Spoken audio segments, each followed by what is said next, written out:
Well, good afternoon from a very autumnal central London. Chilly, isn't it, for mid-September? Ooh, I might have to put a jacket on.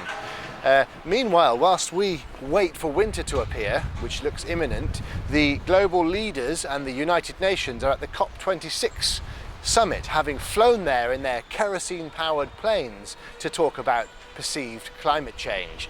Now, amusing as that might be perhaps, and ironic as it might be, Vodafone, which is a large British company publicly listed on the London Stock Exchange, has released its figures this morning, and they are up slightly. It's done pretty well over the last year, 3 or 4% up over last year. Now, it doesn't seem like a lot, but it's a very big company, so you could perhaps consider that to be quite a considerable rise over last year. However, its share prices are at rock bottom. The share price this morning collapsed right the way down. It's almost at a one-year low. It was only lower than this just for a very short time, 3 or 4 months ago. But the share prices are down this morning, and they actually, what's very interesting is that they went down after the company released its results, which were positive. Why is that, you might ask? Well, Vodafone is making the big mistake of putting up its opinion with regard to this COP26 climate conference and saying that they want to look towards investing in new technology to play their part in taking the emissions of all corporate companies down to net zero. People don't want to listen to climate claptrap.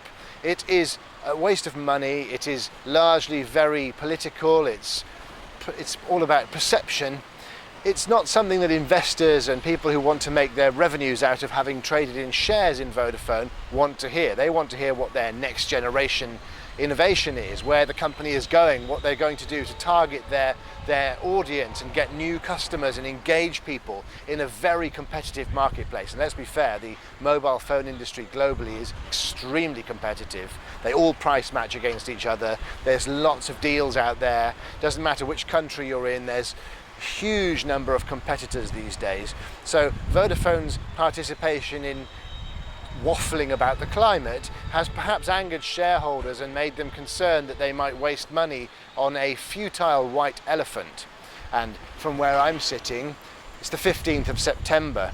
It's 14 degrees Celsius. That's not really global warming, you know. Before, going back a few years, we've had heat waves in this particular period, and certainly this isn't one of them. So I think Vodafone's shareholders have literally shown their hand and really given them a vote of no confidence this morning. So there you go, it's down to a very low point, and that's an interesting, very interesting position for a blue chip company like that to be in.